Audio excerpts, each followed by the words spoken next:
अगर तुम 2026 में एक इन्फ्लुएंसर बनने जा रहे हो तो तुम याद रखना कि तुम्हारे पास इतना ज़्यादा पैसा होना चाहिए कि तुम्हारी पिछली पुश्तों ने भी इतना पैसा ना कमाया हो, क्योंकि इस भारत देश में राइट टू स्पीक जैसे शब्द सिर्फ और सिर्फ पेपर पे ही अच्छे लगते हैं।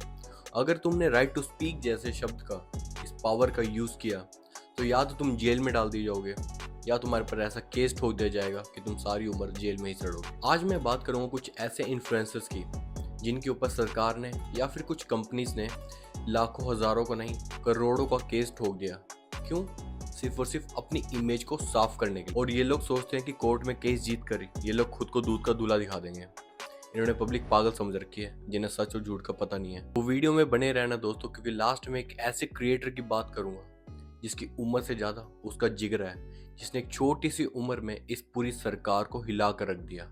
तो हमारी लिस्ट में सबसे पहले जो क्रिएटर हैं उनका नाम है नीतीश राजपूत, जिनके YouTube पर तकरीबन 8.27 मिलियन सब्सक्राइबर हैं। सितंबर के महीने में 2025 में नीतीश राजपूत ने YouTube पर एक वीडियो बनाई थी एसएससी एग्जाम को लेकर, जिसमें उन्होंने एसएससी एग्जाम के सिस्टम के ऊपर सवाल उठाए थे। कंपनी का कहना था कि वीडियो में जो बातें बोली गई हैं उससे कंपनी की रेपुटेशन को नुकसान हुआ है, क्योंकि वीडियो में जो बातें बोली गई हैं उसका कोई प्रॉपर प्रूफ नहीं है, जिस वजह से कंपनी ने नीतीश राजपूत के ऊपर केस फाइल कर दिया। सितंबर 2025 में जो एसएससी एग्जाम कंडक्ट हुआ था उसमें तो हम सबको पता है कि लोगों को कितनी ज़्यादा प्रॉब्लम फेस करनी पड़ी थी, और जब इस प्रॉब्लम को लेकर लोगों ने आवाज़ उठाई तो हमारी अनपढ़ पुलिस ने डंडा उठा लिया। अभी करंट टाइम में इस केस का कोई रिजल्ट नहीं आया है। नीतीश राजपूत अपना केस लड़ रहे हैं उस कंपनी के अगेंस्ट, जो कि लड़ना भी चाहिए क्योंकि जो चीज़ गलत है तो गलत है। अब हम बात करेंगे कैसे क्रिएटर के बारे में जिसका केस सुनकर आपका सिर चकरा जाएगा और आप सोच में पड़ जाओगे कि ऐसे ऐसे लोग भी होते हैं हमारे देश में। मुकेश मोह ने एक मैगजीन में छपे आर्टिकल को पढ़कर अपने वीडियो में अच्छे से एक्सप्लेन किया था,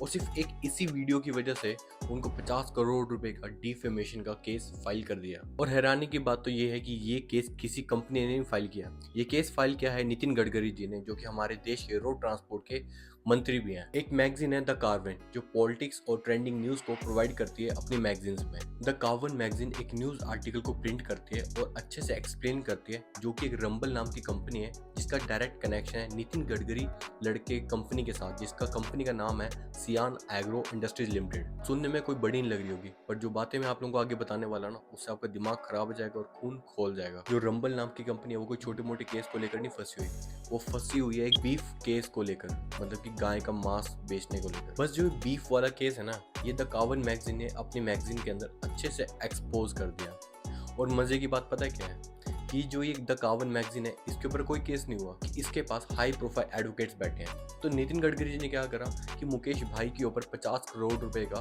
केस फाइल कर दिया। सोचने वाली बात तो ये है कि बीफ केस, वो भी इंडिया जैसे देश में। भाई देश कहाँ जा रहा है। अब हम बात करेंगे एक ऐसे क्रिएटर की जिसकी उम्र तो कम है, लेकिन जो जिगर है ना, जिगरा वो पहाड़ जैसा है।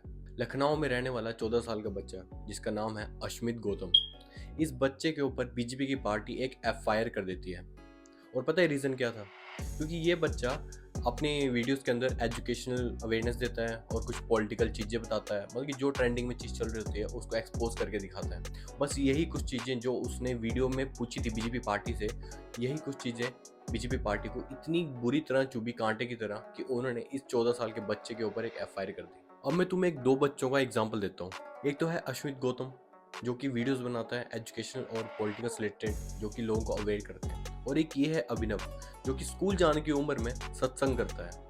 और तुम्हें पता है बीजेपी लीडर्स ही इसको अवार्ड भी देते हैं। और भाई अवार्ड दे भी क्यों ना, क्योंकि यही वो बाबे होते हैं जो इलेक्शन के टाइम पर सिर्फ एक बार बोलने पे कि तुमने इस पार्टी को वोट देना है, और हमारे देश की जनता इतनी ज़्यादा बेवकूफ़ है कि उनको सही गलत का पता ही नहीं है कि कौन सी पार्टी सही है कौन सी पार्टी गलत है, किस बंदे को हमने एमएलए बनाना है। बस इन बाबों के कहने पर उनको एक अपना कीमती वोट दे देती है, और बाद में हम जो आम पब्लिक होती है वो सारी प्रॉब्लम फेस करती है। इस वीडियो को बनाने का सिर्फ और सिर्फ एक मोटिव यही है कि जो राइट टू स्पीक की पावर है वो सिर्फ पेपर में ही अच्छी लगती है। अगर हमने इस पावर का यूज़ किया तो अभी मैंने आप लोगों को जो केस एक्सप्लेन किया है ना, वही हम सबके साथ होगा। वीडियो अगर थोड़ी सी भी इन्फॉर्मेटिव लगी हो और अच्छी लगी हो तो प्लीज़ चैनल को सब्सक्राइब करना और वीडियो को लाइक करना।